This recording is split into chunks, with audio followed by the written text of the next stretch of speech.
Hello guys, welcome back to my channel. आज के इस वीडियो में हम पढ़ेंगे क्लास 12 की इकोनॉमिक्स का chapter number 1 that is national income, राष्ट्रीय आय। इससे पहले वाली वीडियो में some basic concept of national income का टॉपिक हमने कवर अप किए थे, जिसमें हमने काफ़ी सारे इसके बेसिक टॉपिक को समझा था। जो आज का हमारा टॉपिक है वो है जीडीपी तथा कल्याण। तो बेसिकली हमें यहाँ दो टर्म देखने को मिल रही हैं, पहला जीडीपी और दूसरा कल्याण, जीडीपी एंड वेलफेयर। अगर हम वेलफेयर कल्याण की बात करें तो उसका मतलब होगा भला, कि जो समाज में लोग रह रहे हैं उनका भला करना ही कल्याण है, कि समाज में रहने वाले लोगों को हमें विकसित करना है, उनका भला करना है। और अगर हम जीडीपी की बात करें तो जीडीपी का मतलब होगा कि हमारे देश के अंदर जो भी टोटल प्रोडक्शन हुआ है plus services plus total services, means कि टोटल गुड्स और टोटल सर्विसेज, टोटल वस्तु और टोटल सेवाएं।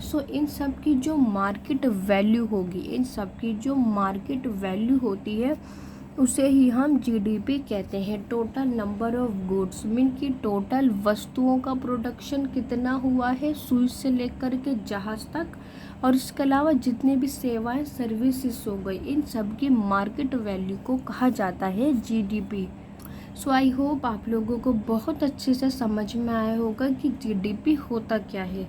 अगर हमारे देश में यहाँ उत्पादन डेट इज़ प्रोडक्शन बढ़ेगा तो जीडीपी भी बढ़ेगा, क्योंकि हमारे देश में खूब वस्तुएं बनाई जा रही हैं। काफ़ी टाइप्स की कार बनाई जा रही हैं, कार का प्रोडक्शन बढ़ रहा है, बड़ी बड़ी बिल्डिंगें बनाई जा रही हैं, बिल्डिंगों का प्रोडक्शन बढ़ रहा है।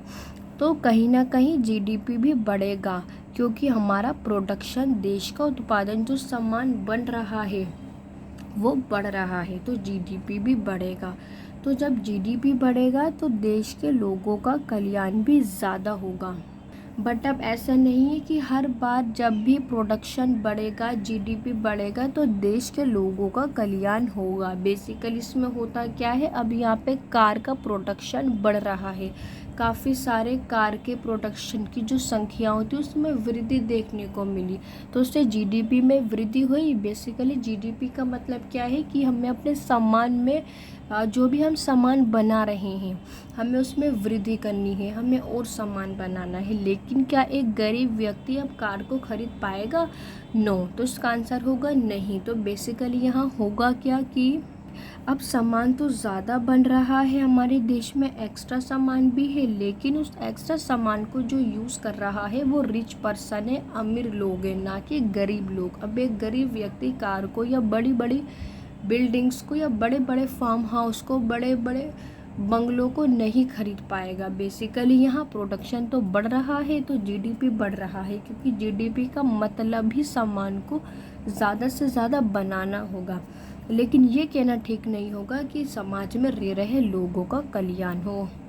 अब बेसिकली इसमें होता क्या है कि अमीर और अमीर होता जाता है, गरीब और गरीब होता जाता है, जबकि हमें यहाँ ऐसा करना चाहिए कि जो एक्स्ट्रा सामान बना है वो हमें अमीरों को ना दे करके गरीबों को देना चाहिए, ताकि जो गरीब लोग हैं वो भी सामान का, वस्तुओं का, सेवाओं का यूज़ कर सके। अमीर और गरीब के जो बीच का डिफरेंस है, अंतराल है, वो कम हो जाए, दोनों बैलेंस रहे। और जब भी हो क्या रहा है, खूब एक्स्ट्रा सामान बन रहा है, बड़ी बड़ी building, factory, company, farm house, बड़े बड़े हाउसेस, कार्स, तो इन सब का फ़ायदा सिर्फ अमीर लोग ही उठा पाते हैं, ना कि एक गरीब व्यक्ति। अब वो गरीब व्यक्ति जो खुद गरीब है, उसके पास खाने के लिए पैसा नहीं, उसके पास रहने के लिए जगह नहीं, उसके पास बिजली की पूर्ति नहीं, उसके पास पीने के लिए अच्छा पानी नहीं, तो वो कहाँ से इतने सारे प्रोडक्शन को खरीद सकेगा, कार को, बिल्डिंग्स को, कंपनी को।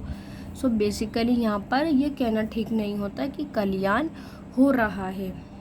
अब हम इसे थोड़ा थ्योरिकली रीड कर लेते हैं। बच्चों, इसने यहाँ बोला है कि सकल घरेलू उत्पादों को अक्सर लोगों का कल्याण का सूचक माना जाता है। यस, ऑब्वियसली हमें जीडीपी में बढ़ोतरी करनी है, और बेसिकली अगर जीडीपी बढ़ेगा तो उसका मतलब ये हुआ कि हमें लोगों के कल्याण को भी ध्यान रखना है। बेसिकली लोगों के भलाई का एक सूचक माना जाता है। और इसके अलावा जीडीपी में यहाँ वृद्धि का अर्थ होगा कि लोगों के कल्याण के स्तर में वृद्धि। यस ऑब्वियसली अगर जीडीपी में ग्रोथमेंट देखने को मिलेगी तो लोगों की भलाई भी ज़्यादा से ज़्यादा होगी। सो बच्चों, जब भी हम जीडीपी की बात करते हैं तो हम वास्तविक जीडीपी की बात करते हैं। हम यहाँ हमेशा रियल जीडीपी की बात करते हैं, ना कि मौद्रिक जीडीपी से। तो ये दोनों टॉपिक भी आगे आने वाली वीडियो में कवर अप होंगे कि रियल जीडीपी क्या है और नॉमिनल जीडीपी क्या है। भी आप लोगों को बहुत अच्छे से ध्यान रखना है कि हम हमेशा जो कैलकुलेशन होती है वो रियल जीडीपी से करते हैं, जो रियल जीडीपी होती है, ना कि नॉमिनल से। सो बच्चों, उसने आगे बोला है कि जब वास्तविक जीडीपी में वृद्धि होती है तो यहाँ गुड्स और सर्विसेज का जो फ्लो होता है उसमें भी वृद्धि होगी। यस ऑब्वियसली अगर जीडीपी में वृद्धि होगी तो इतनी ज़्यादा वस्तुएं होंगी, इतनी ज़्यादा देश में सर्विसेज देखने को मिलेंगी। तो इसका मतलब होगा कि हर एक व्यक्ति के ऊपर प्रति व्यक्ति वस्तुओं की अधिक उपलब्धता है। मीन्स कि हमारे देश में ज़्यादा से ज़्यादा वस्तुओं की उपलब्धता मौजूद होगी, चाहे वो वस्तु हो फिर चाहे वो सेवा हो, जो कि बच्चों कल्याण का काफ़ी उच्च स्तर है। बेसिकली अगर एक देश में वस्तु का प्रोडक्शन, सेवाओं का प्रोडक्शन ज़्यादा होगा तो बेसिकली यहाँ पर जीडीपी में वृद्धि भी देखने को मिलेगी, क्योंकि अगर जीडीपी में वृद्धि होगी तो ये एक अच्छा संकेत है। सो आई होप आप लोगों को बहुत अच्छे से समझ में आया होगा थ्योरिकल कि जीडीपी होता क्या है। सो बच्चों, अगर हम इसके कल्याण की बात करें सो आप लोगों के इसके वेलफेयर भी समझ में आए होंगे कि बेसिकली हम किस तरीके से समाज में रहने वाले लोगों का भला कर सकते हैं जब जीडीपी में वृद्धि होती है। सो बच्चों, ये जो आज का टॉपिक था ये वेरी इम्पॉर्टेंट टॉपिक है, क्योंकि ये टॉपिक एग्ज़ाम में पूछे जाते हैं जीडीपी से रिलेटेड और उसके कल्याण से रिलेटेड। सो इसके अलावा हमारा जो इसी का टॉपिक शुरू होता है वो है जीडीपी की सीमाएं, कि बेसिकली हमें जीडीपी की सीमाएं कौन कौन सी देखने को मिलती हैं। तो ये टॉपिक भी आप लोगों के एग्ज़ाम के पॉइंट ऑफ व्यू से बहुत इम्पॉर्टेंट टॉपिक है। सो हम इस टॉपिक को बहुत ध्यान से कवर अप करने की कोशिश करेंगे। सो बच्चों, अगर हम जीडीपी की सीमाएं देखें, मीन्स किसके कुछ इम्पैक्ट देखें। सो फर्स्ट वाला इसने दे रखा है जीडीपी का वितरण, डिस्ट्रीब्यूशन ऑफ जीडीपी। सो बच्चों, इसने बोला है कि जीडीपी के स्तर में जितनी ज़्यादा हमें वृद्धि देखने को मिल रही है कि हमारा जीडीपी बढ़ रहा है, हमारा प्रोडक्शन बढ़ रहा है, हमारी सर्विसेज बढ़ रही हैं, गुड और सर्विसेज में बढ़ोतरी देखने को मिल रही है, उतना ही हमें जीडीपी का वितरण अधिक से अधिक असमान होता जाता है। अब बेसिकली यहाँ पर होता क्या है कि जीडीपी में वृद्धि तो होती है, यहाँ पे सामान ज़्यादा बन रहा है, बट जो एक्स्ट्रा सामान का जो प्रोडक्शन होता है वो सिर्फ अमीरों के लिए होता है। यहाँ काफ़ी सारी कार्स, बिल्डिंग्स, फैक्ट्री बनाई जाती हैं, बट इनका फ़ायदा सिर्फ अमीर लोग ही उठा पाते हैं, ना कि एक गरीब व्यक्ति। सो बेसिकली यहाँ पर हमें असमानता देखने को मिल रही है कि प्रोडक्शन तो बढ़ रहा है बट वो अमीर लोगों के लिए बढ़ रहा है। तो बेसिकली यहाँ होना क्या चाहिए, जो भी एक्स्ट्रा प्रोडक्शन बन रहा है देश का वो हमें अमीरों को नहीं देना चाहिए, उन्हें हटा करके हमें गरीब लोगों को देना चाहिए, ताकि हमारे देश में जो अंतराल है, जो असमानता है वो कम हो। सो बेसिकली यह होता क्या है कि जनसंख्या का एक छोटा प्रतिशत भाग इसके बड़े प्रतिशत भाग को प्राप्त कर पाता है। ये ऐसा भी यहाँ होता क्या है कि सिर्फ अमीर ही इन प्रोडक्शन का फ़ायदा उठा पाते हैं, जो कुछ जनसंख्या में देश में मौजूद होते हैं। अब अमीर और अमीर बन जाता है और गरीब हो जाता है। बेसिकली यहाँ पर हैव्स और हैव नॉट का अंतर और भी ज़्यादा बढ़ जाता है। डैट इज़ अमीर और गरीब के जो बीच का अंतर है वो और भी ज़्यादा बढ़ जाएगा अगर महंगी चीज़ों का देश में प्रोडक्शन होगा, कार्स का, बिल्डिंग्स का। हालांकि वो एक अच्छा पॉइंट है कि हमारे देश में प्रोडक्शन बढ़ रहा है, लेकिन इस प्रोडक्शन के बढ़ने से हम लोग एक गरीब और अमीर व्यक्ति के बीच का जो डिफरेंस है वो ख़त्म नहीं कर सकते हैं। अमीर और अमीर होता जा रहा है क्योंकि हमारे देश में उत्पादन ज़्यादा हो रहा है, और गरीब होता जा रहा है। बेसिकली हमारा इंडिया जो हमारी इंडिया कंट्री इस स्थिति से गुज़र रही है कि यहाँ हो क्या रहा है कि जीडीपी में वृद्धि तो हो रही है लेकिन भूखमरी ख़त्म नहीं हो रही। लोगों के पास काफ़ी सारे उत्पादन तो है, लेकिन लोगों के पास जो भूखमरी है वो नहीं ख़त्म हो रही। लोगों के पास पीने के लिए साफ़ पानी नहीं है, रहने के लिए अच्छा घर नहीं है, उनके स्वच्छता पर खर्च करने के लिए उनके पास पैसे नहीं हैं। सो आई होप आप लोगों को बहुत अच्छे से समझ में आया होगा कि जीडीपी का वितरण बेसिकली है क्या।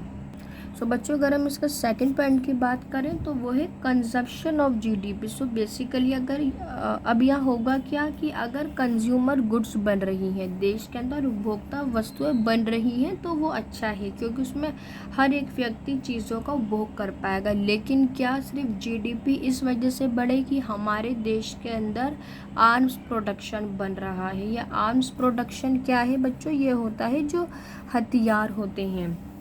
सो बेसिकली अगर जीडीपी इसलिए बढ़ रहा है क्योंकि हमारे देश में हथियार का प्रोडक्शन बढ़ रहा है, क्योंकि ऑब्वियसली जाहिर है क्योंकि जीडीपी तो ये जीडीपी में ग्रोथमेंट हमें देखने को ही मिलेगी, क्योंकि इसमें हमें किसी भी सामान की जो क्वांटिटी होती है वो बढ़ानी होती है कि ज़्यादा से ज़्यादा सामान हो। तो हालांकि यहाँ जीडीपी में वृद्धि तो देखने को मिल रही है, लेकिन हथियारों में वृद्धि देखने को मिल रही है। अपने डिफेंस के लिए जो सामान होता है उसमें वृद्धि देखने को मिल रही है। जैसे फॉर एग्जांपल के लिए अब आप लोगों के पास सारी सेफ्टी, आपके पास बंदूक है, नाइफ है, आपके पास वो हर चीज़ है जो आप लोगों को संरक्षणता प्रदान करेगी, एक प्रोटेक्शन प्रदान करेगी। बट लेकिन अगर आप लोगों के पास खाने पीने का सामान नहीं है तो आप लोग क्या जिंदा रह पाओगे? नो, आप लोग कभी भी जिंदा नहीं रह पाओगे। कि हालांकि आप लोगों के पास डिफेंस का सामान है, आप लोग खुद को प्रोटेक्ट भी कर सकते हो, लेकिन आप लोगों के पास खाने पीने का सामान तो है ही नहीं, तो आप लोग बिल्कुल भी जिंदा नहीं रह पाओगे। सो अब हम इसे थोड़ा थ्योरिकल रीड कर लेते हैं कि ज़्यादातर सुरक्षा वस्तु के उत्पादन के कारण जीडीपी में वृद्धि हो रही है। मीन्स कि हमारे जीडीपी में वृद्धि तो हो रही है, लेकिन वो सुरक्षा वस्तु के प्रोडक्शन करने से, हथियार के प्रोडक्शन करने से जीडीपी में वृद्धि हो रही है, जो कि जन समूह के कल्याण में वृद्धि नहीं। तो यस ऑब्वियसली यहाँ जीडीपी में वृद्धि तो हो रही है, लेकिन समाज के जो लोग रह रहे हैं उनके भले में, उनके कल्याण में कोई वृद्धि नहीं हो रही यहाँ, क्योंकि अभी यहाँ पर आर्म्स का प्रोडक्शन ज़्यादा किया जा रहा है, हथियारों का प्रोडक्शन ज़्यादा किया जा रहा है। तो समाज में रहने वाले लोगों का भला कहाँ से होगा? सो आई होप आप लोगों को सेकंड पॉइंट भी बहुत अच्छे से समझ में आया होगा कि कंपोजिशन ऑफ जीडीपी, की हमें कंज्यूमर गुड्स का भी प्रोडक्शन करना है, कंज्यूमर गुड्स पे भी हमें ध्यान देना है। सो इसके अलावा अगर हम इसके थर्ड पॉइंट की बात करें तो वो है गैर मौद्रिक विनिमय। सो बच्चों अगर हम बार्टर सिस्टम की बात करें विनिमय प्रणाली की, तो वो अभी भारत में पूरी तरीके से समाप्त नहीं हुआ है। आज भी क्या होता है, गांव वगैरह के अंदर जो लोग बाग रहते हैं उनको मुद्रा के बदले जो है, मीन्स कि उनकी पेमेंट के बदले उन्हें सामान दिया जाता है, उन्हें भुगतान करना होता है, बट वो सामान के रूप में भुगतान कर देते हैं। मीन्स कि वस्तु के बदले वस्तु का लेन देन होता है, ना कि उन्हें कोई भी पेमेंट दी जाती है, उन्हें भुगतान सामान के रूप में किया जाता है। तो ऐसी ट्रांजैक्शन सरकार बिल्कुल भी रिकॉर्ड नहीं कर सकती है जीडीपी में, जो वस्तु के बदले वस्तु का लेन देन हो। अब मैंने एक व्यक्ति से कोई सामान खरीदा तो हम दोनों ने आपस में वस्तु के बदले वस्तु का लेन देन किया, तो ऐसी ट्रांजैक्शन सरकार बिल्कुल भी जीडीपी में रिकॉर्ड नहीं कर पाएगी। बेसिकली ये जीडीपी से बाहर होती है, जो रिकॉर्ड में नहीं आती। सरकार को अब कैसे पता चलेगा कि हम लोगों ने कितना एक्सपेंडिचर किया है, कितना अर्न किया है? सरकार को ये बात पता ही नहीं चलेगी बेसिकली कि हम लोगों ने कितना ट्रांजैक्शन किया है। तो ये जीडीपी से बाहर होते हैं, जिन्हें हम जीडीपी में रिकॉर्ड ही नहीं कर सकते ऐसे लेन देनों को। सो अब हम इसे थोड़ा थ्योरिकल रीड कर लेते हैं कि हमारी अर्थव्यवस्था में अब भी बार्टर सिस्टम देखने को मिलता है। यस, के सामान के बदले सामान का लेन देन होता है, वस्तु के बदले वस्तु का लेन देन। अगर हम गाँव क्षेत्र की बात करें तो वहाँ आज भी गैर मौद्रिक बार्टर सिस्टम मौजूद है। यहाँ श्रमिकों को उनका भुगतान या नकद की बजाय देने की बजाय क्या होता है, उन्हें वस्तु में दे दिया जाता है। हालांकि उन्हें कोई पेमेंट नहीं दी जाती, उन्हें सिर्फ वस्तु के बदले वस्तु का ही लेन देन किया जाता है। तो ऐसे लेन देन जो होते हैं वो रिकॉर्ड नहीं किए जाते, क्योंकि ये विनिमय के मौद्रिक प्रणाली से ये जीडीपी से बाहर होते हैं, ट्रांजैक्शन से ये बाहर होते हैं। और जीडीपी जो है इन ट्रांजैक्शनों का, इन लेन देन का अनुमान नहीं लगा पाता है, तो हमें रिकॉर्ड नहीं पता चलते कि कितना लेन देन हुआ है, कितना खर्च हुआ है, कितना अर्न हुआ है। सो आई होप आप लोगों को इसका थर्ड पॉइंट भी बहुत अच्छे से समझ में आया होगा, डैट इज़ गैर मौद्रिक विनिमय। अगर हम इसके लास्ट पॉइंट की बात करें तो वो है बाहरी हताएँ।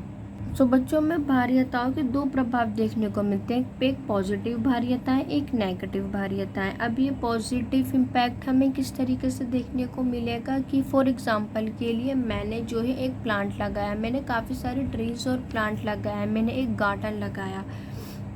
सो बेसिकली जो उसका लाभ होगा, जो उसका फ़ायदा होगा, वो हमारे समाज में रहने वाले सभी लोगों को मिलेगा। बट क्या हम ऐसे भले को, ऐसे कल्याण को जीडीपी में रिकॉर्ड कर सकते हैं? नो, हम ऐसे रिकॉर्ड्स को जीडीपी में रिकॉर्ड नहीं कर सकते हैं। ऐसे अगर हम इसका एक नेगेटिव इम्पैक्ट देखें तो फॉर एग्ज़ाम्पल के लिए मेरी एक फैक्ट्री है जिसमें से काफ़ी सारा प्रदूषण बाहर निकलता है। तो बेसिकली क्या हम वायु प्रदूषण को, जो एयर पोल्यूशन होता है, वो समाज में रहने वाले सभी लोगों को मिलेगा। लेकिन क्या जीडीपी इस एयर पोल्यूशन को अपने रिकॉर्ड में रिकॉर्ड कर पाएगा? तो आंसर इज़ नो। तो ऐसे हमें बहुत एग्जाम्पल देखने को मिलते हैं कि कारखानों से जो कूड़ा कचरा निकलता है उन्हें नदी नालों में फेंक दिया जाता है, जिसके कारण वाटर पोल्यूशन होता है, एयर पोल्यूशन देखने को मिलता है। लेकिन क्या ऐसे जो भी इम्पैक्ट होते हैं उन्हें जीडीपी रिकॉर्ड नहीं कर पाता, फिर चाहे वो कोई नेगेटिव इम्पैक्ट हो या वो कोई पॉजिटिव इम्पैक्ट हो। सो हम इसे थोड़ा थ्योरिकल रीड करते हैं। बेसिकली अच्छे और बुरे इम्पैक्ट से यस भारीयताओं को हमें दो टाइप से देखने को मिलते हैं, एक अच्छा एक बुरा, एक नेगेटिव एक पॉजिटिव। जैसे फॉर एग्जांपल के लिए अगर हम धनात्मक भारीयता की बात करें तो उसने बोला है कि एक व्यक्ति एक्स और उसने सुंदर सा बगीचा लगाया, तो इससे क्या होगा, जो दूसरे समाज में लोग रह रहे हैं उनके हमें कल्याण में, उनके भले में हमें वृद्धि देखने को मिलेगी। सो बेसिकली बट ऐसे रिकॉर्ड्स को हम जीडीपी में रिकॉर्ड नहीं कर सकते हैं। हालांकि लोगों का भला हो रहा है, कल्याण, समाज का कल्याण हो रहा है, लेकिन ऐसे में ये जीडीपी इस चीज़ को रिकॉर्ड नहीं कर पाएगा। सो जीडीपी के अनुमान में इसका कोई मूल्यांकन नहीं होगा। सो ये था यहाँ पर धनात्मक भारीयता। अगर हम ऋणात्मक भारीयताओं की बात करें, सो जैसे यहाँ पर एक व्यक्ति मिस्टर एक्स ने जो है कारखाने की स्थापना की। अब उनके कारखाने द्वारा वायु प्रदूषण देखने को मिल रहा है, उनके फैक्ट्री से जो कूड़ा करकट निकलता है उन्हें नदियों में फेंक दिया जाता है, जिसके कारण जल प्रदूषित हो रहा है, हमारे इन्वायरमेंट को हानि पहुँच रही है। सो बेसिकली सामाजिक कल्याण को क्षति पहुँचा रहा है, नुकसान कर रहा है, परंतु इसके लिए कोई भी दंडित नहीं किया जाएगा। क्यों नहीं किया जाएगा बच्चों? क्योंकि ये एक नेगेटिव इम्पैक्ट, और नेगेटिव इम्पैक्ट को हम इसके अंदर जो जीडीपी है इसका कोई मूल्यांकन नहीं कर पाएगा, ना अच्छे इसके प्रभाव का, ना किसी बुरे प्रभाव का। तो अच्छे और बुरे प्रभाव को जीडीपी इसका आकलन नहीं कर पाएगा। सो कहीं ना कहीं जीडीपी इनका आकलन करने से चूक जाता है, चाहे वो अच्छे प्रभाव हो चाहे वो बुरे प्रभाव हो, नेगेटिव इम्पैक्ट या पॉजिटिव इम्पैक्ट हो। सो आई होप आप लोगों को बहुत अच्छे से समझ में आया होगा कि यह भारीयताएँ क्या होती हैं, जिसमें हमने इसके दो टाइप पढ़े, एक अच्छी भारीयताएँ, दूसरा बुरी भारीयताएँ। सो हम इसे आप थोड़ा सा यहाँ पर रिवाइज कर लेते हैं। That is BCDE। बी से क्या होगा? Barter system. सी से क्या होगा? Consumption of GDP, that is GDP की रचना। डी से था डिस्ट्रीब्यूशन ऑफ जीडीपी, एंड ई से था एक्सटर्नलिटीज, दैट इज भारीयता, जो हमने दो टाइप की पढ़ी थी, एक पॉजिटिव और एक इम्पैक्ट, जिसमें जीडीपी जो है वो हर बार इनका आकलन करने में रह जाती है। जैसे अब एयर पोल्यूशन हो गया, वाटर पोल्यूशन हो गया, या जो टेक्नोलॉजी शिफ्ट कर रही है, बड़ी बड़ी फैक्ट्री से धुआं निकल रहा है, या ग्लोबलाइजेशन बढ़ रहा है, गर्मी बढ़ रही है, तो क्या इन सब चीज़ों को जीडीपी रिकॉर्ड कर पाता है? तो answer is no. So basically यहाँ हमें काफ़ी सारे नेगेटिव में भारीयताएँ देखने को मिलती हैं जिनका जीडीपी रिकॉर्ड नहीं कर पाता। सो आई होप आप लोगों को आज के इस वीडियो में बहुत अच्छे से समझ में आया होगा कि जीडीपी क्या है और इसके वेलफेयर क्या है। सो बच्चों मिलते हैं नेक्स्ट वाली वीडियो में, जिसमें हम पढ़ेंगे इसके नेक्स्ट टॉपिक को। सो जब तक के लिए गुड बाय।